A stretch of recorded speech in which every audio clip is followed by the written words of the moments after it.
ದೃಶ್ಯಾವಳಿಗಳನ್ನು ನೀವು ನೋಡಬಹುದು. ಎಕ್ಸ್ಕ್ಲೂಸಿವ್ ಮಾಹಿತಿ ಇದು ಅಶ್ವವೇಗದ ನ್ಯೂಸ್ನಿಂದ. ಚೆನ್ನಮ್ಮ ಅವರು ಮಣಿಪಾಲ್ ಆಸ್ಪತ್ರೆಯಲ್ಲಿ ಕೊನೆ ಉಸಿರನ್ನು ಎಳೆದಿರುವಂತಹ ದೃಶ್ಯ ಫೋಟೋ ಈಗ ಅಶ್ವವೇಗ ನ್ಯೂಸ್ಗೆ ಲಭ್ಯ ಆಗ್ತಾ ಇದೆ.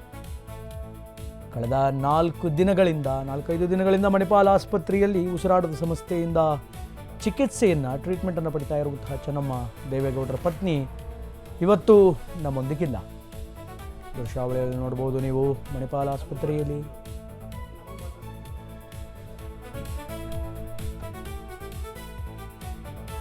ಇದು ಎಕ್ಸ್ಕ್ಲೂಸಿವ್ ನಮ್ಮ ಚಾನಲ್ಗೆ ಮಾತ್ರ ಸಿಕ್ಕಿರುವಂತಹ ಫೋಟೋ ಇದು. ಇನ್ನು ಇದಕ್ಕೆ ಸಂಬಂಧಪಟ್ಟಂತೆ ಮಾತಾಡೋದಕ್ಕೆ ಮಹಾಲಕ್ಷ್ಮಿ ಲೇಔಟಿನ ಶಾಸಕರಾಗಿರುವಂತಹ ಗೋಪಾಲಯ್ಯ ಅವರು ದೂರವಾಣಿ ಸಂಪರ್ಕದಲ್ಲಿದ್ದಾರೆ. ಸರ್ ನಮಸ್ಕಾರ. ಹೇಗಿತ್ತು ಚೆನ್ನಮ್ಮ ಅವರ ಜೊತೆಗಿನ ಒಡನಾಟ ಮತ್ತು ಸಂಬಂಧ? ನೀವು ಅವರನ್ನು ಮಾತಾಡಿಸಿದ್ರಾ? ಹೇಗಿದ್ರು ಆ ಮಹಾತಾಯಿ ಅಂತ?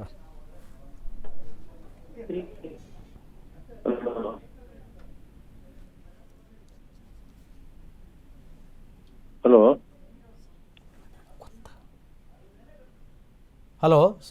ಸರ್ ನಮಸ್ಕಾರ. ಕೇಳಿಸ್ತಾ ಇದೆನಾ? ಹಲೋ. ಹಾಂ ಸರ್, ಕೇಳಿಸ್ತಾ ಇದೆನಾ?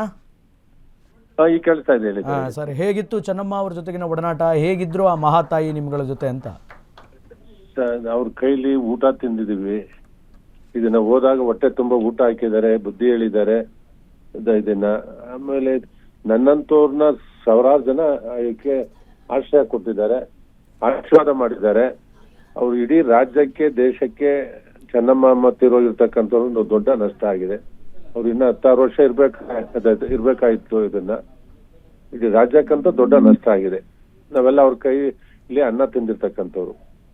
ಓಕೆ ಸರ್, ಇವತ್ತು ಚೆನ್ನಮ್ಮ ಅವರು ಕೊನೆ ಉಸಿರನ್ನು ಎಳೆದಿದ್ದಾರೆ ಅನ್ನುವಂತಹ ವಿಚಾರ ನಿಮಗೆ ಯಾವಾಗ ಗೊತ್ತಾಯ್ತು? ಎಷ್ಟು ಗಂಟೆಗೆ ಗೊತ್ತಾಯ್ತು ಸರ್?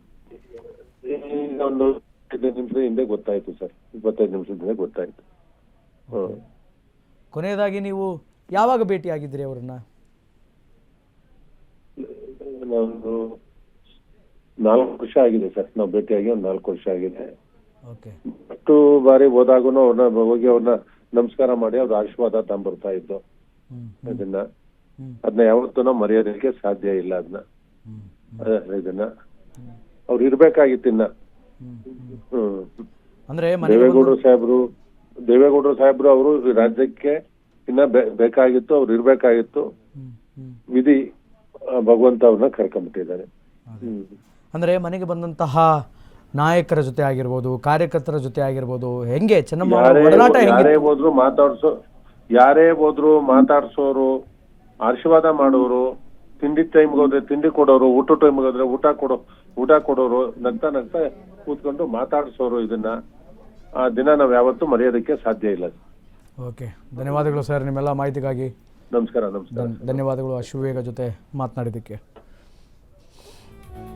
ಒಟ್ಟಾರೆಯಾಗಿ ಮನೆಗೆ ಯಾರೇ ಹೋದರೂ ಕೂಡ ಅವರಿಗೆ ತಿಂಡಿಯನ್ನು ಕೊಡ್ತಾ ಇದ್ರು, ಊಟವನ್ನು ಕೊಡ್ತಾ ಇದ್ರು, ಅವ್ರ ಜೊತೆ ಮಾತನಾಡ್ತಾ ಇದ್ರು ಅಂತ ಈಗ ತಾನೇ ಗೋಪಾಲಯ್ಯ ಅವರು, ದೇವೇಗೌಡರ ಆಪ್ತರು ಮತ್ತು ಮಹಾಲಕ್ಷ್ಮಿ ಲೇಔಟಿನ ಶಾಸಕರಾಗಿರುವಂತಹ ಗೋಪಾಲಯ್ಯ ಅವರು ಅಶ್ವವೇಗ ನ್ಯೂಸ್ಗೆ ಮಾಹಿತಿಯನ್ನು ಕೊಟ್ಟರು.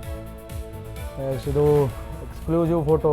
ಚೆನ್ನಮ್ಮ ಅವರು ಮಣಿಪಾಲ್ ಆಸ್ಪತ್ರೆಯಲ್ಲಿ ಕೊನೆ ಉಸಿರನ್ನು ಎಳೆದಿರುವಂತಹ ಎಕ್ಸ್ಕ್ಲೂಸಿವ್ ಫೋಟೋ ಈಗ ಅಶ್ವವೇಗ ನ್ಯೂಸ್ಗೆ ಲಭ್ಯ ಆಗಿದೆ. ಚೆನ್ನಮ್ಮ ಅವರು ಒಂದು 3-4 ದಿನಗಳ ಹಿಂದೆ ಅಡ್ಮಿಟ್ ಆಗಿದ್ದರು. ಕಾಲಕ್ರಮೇಣ ಟ್ರೀಟ್ಮೆಂಟ್ ಜರುಗ್ತಾ ಇರುವಂತಹ ಸಂದರ್ಭದಲ್ಲಿ ಎಲ್ಲೋ ಒಂದು ಕಡೆ ಚೆನ್ನಮ್ಮ ಅವರು ಗುಣಮುಖರಾಗಿ